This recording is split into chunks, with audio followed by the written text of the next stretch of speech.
time, globalization is an opportunity, not a problem. That is the first message I have to underline. That is exactly the opposite of sovereignism around the world, and particularly the strategy of President Trump. Globalization helps us, is not our enemy, is not our problem. This is the first. The second point, Europe is in crisis. Because Europe is in crisis, Europe needs India, but I think also India needs Europe, exactly for the same reasons of the crisis of globalization. Trade war is the most stupid thing we can do, but now we are here. We are in the middle of the trade war. Ladies and gentlemen, good morning. Good morning. Thank you so much to invite me here in a very important and prestigious occasion. It's not easy to discuss about geopolitics in those crazy times, because I think everyone agrees we live in a very crazy times. But I think you invite me because, as Italian, I'm expert of chaos. Italians do it better in a time of crisis, and we are absolutely expert in disorganization, and so the fantasy could help in this difficult time. Let me introduce, thank you so much for the kind words. I was Prime Minister, yes, 10 years ago. I was mayor of the most beautiful city in the world, Florence. Sorry if someone could be jealous for this description. And yes, I was the youngest, I'm the youngest Prime Minister in the history of Italy. That is not a very prestigious, no, please don't applaud, because the second was Benito Mussolini. So the ranking is not the best, the benchmark is not easy. And now I think we have 2 points, very simple, I want to offer to you. After the very interesting first day, I follow a lot of panel, and I think we can start from 2 simple points. The first, in this time, globalization is an opportunity, not a problem. That is the first message I have to underline. That is exactly the opposite of sovereignism around the world, and particularly the strategy of President Trump. Globalization helps us, is not our enemy, is not our problem. This is the first. The second point, Europe is in crisis. Because Europe is in crisis, Europe needs India, but I think also India needs Europe, exactly for the same reasons of the crisis of globalization. I think from the first point, globalization and those crazy times. You know, technology in this time knows the very important phase of artificial intelligence. Some countries today in politics don't use artificial intelligence, but use natural stupidity, exactly the opposite of artificial intelligence. Why? Because if you think about the situation, you know we have problems very strong, but the approach is totally different with respect to our ambition. Thinking about the point of my country, migration.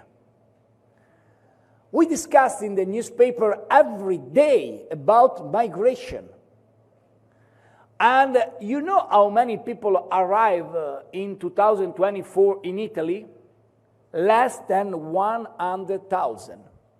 You know how many students left Italy to go abroad? How many Italians left Italy to go abroad for study, for job? The double, 200,000. What means?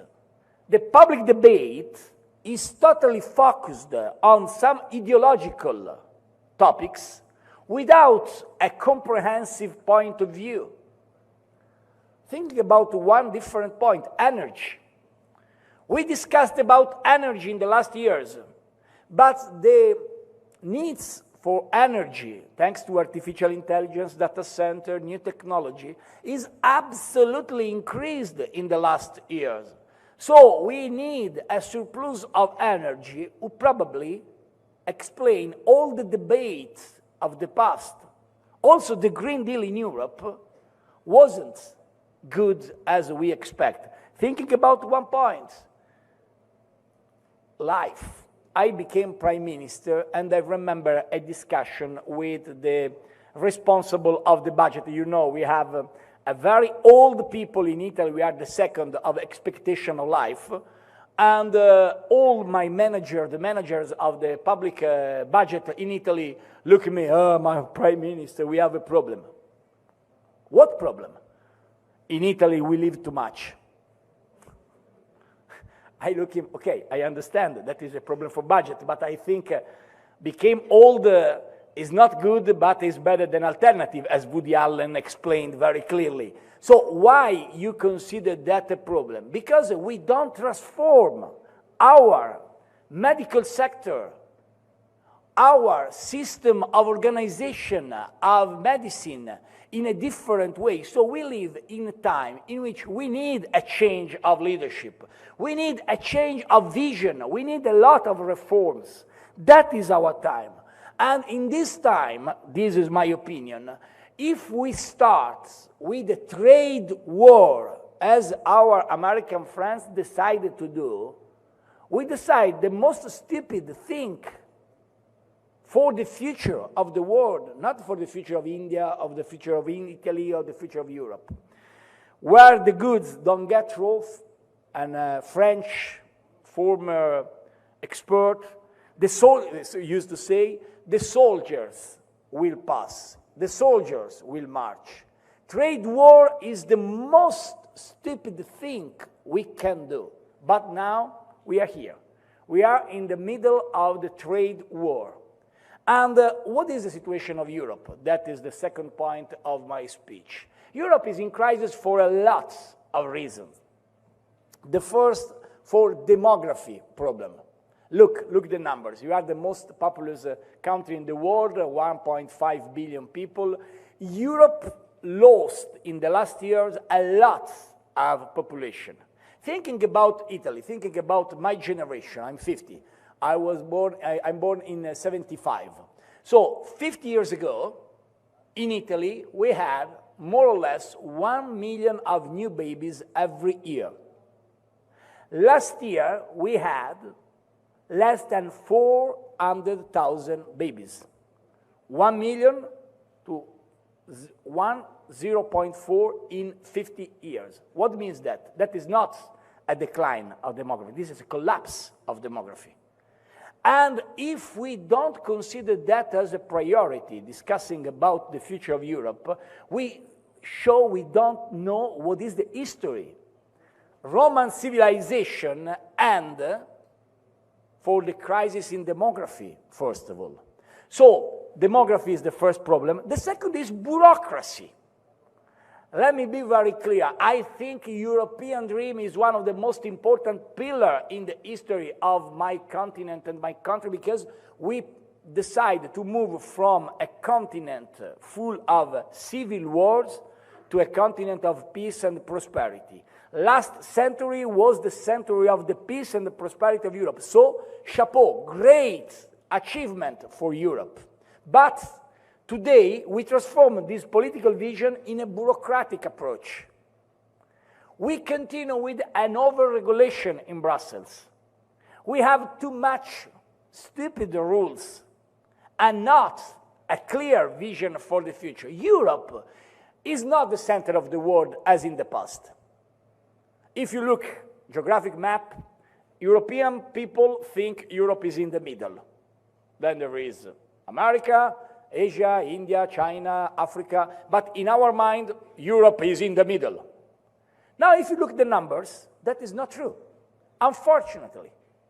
But that is also an opportunity to become not more the center of the world as in our mind, and transform our assets in a very good assets to discuss with the new multipolar center of the new world. There is not a new global order, there is a new global disorder. And in this global disorder, we can play a role different with respect to the past, because we have an incredible history an incredible asset, an incredible future. We have to cut the mistakes of past. We had a bad approach on tariffs. We accept every single decision of President Trump. President Trump called European leaders in the White House, okay, that is the, and as a not maker, not a deal maker, he decided the budget for defense, he decided the budget for energy, and please consider that. America, I'm a very good friend of the United States of America. I'm so proud to be part of a great alliance between Europe and the United States of America, and my last visit was also the last official visit as Prime Minister was on the White House with the President Obama. So I'm so happy and grateful for the great support and leadership of the United States of America. But we cannot accept the idea energy's problem become different when America found the shale gas, and so they changed totally perspective and the policies in Middle East and in Europe because they became from nation who import energy, nation who export energy. We cannot accept. We became only a followers of the United States of America, not a country, a continent leader. So we have to change and wake up Europe to become a new leaders in the new world. I think we have to use our cultural history, and that is true for India, and that is true for Europe, because we have a very great past. I know it's not easy to discuss about past because technology wants only future, because bureaucracy wants only present. But politics needs to combine together past, present, and future. And I'm so proud of my root, and you are so proud of your roots. And we have to use our roots, different roots, to create a partnership for tomorrow. That means we have to invest in our education, in our quality, in our beautiful. Yes, beautiful. Beautiful is a part of politics. A great Russian writer, Fyodor Dostoevsky, wrote in my city, in Florence, an expression very famous, is the beauty will save the world. I think that is not easy to understand in a time of crisis, but I think for the people who believe in the education, that is a key point. So we have to work in direction of wake up Europe, this is our mission, and try to have a different and more solid and more strategic relation between India and Europe.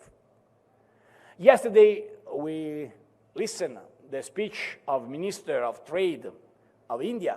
A lot of very interesting debate about the situation in India, also under the light of the relation with China, with Russia, and of course with the United States of America. I think we have to move the European leaders to understand India is not a normal partner. India is the most populous country in the world. India has a great tradition. India has an unbelievable level of technology. India is a country of able to be the key partner in this strategic time.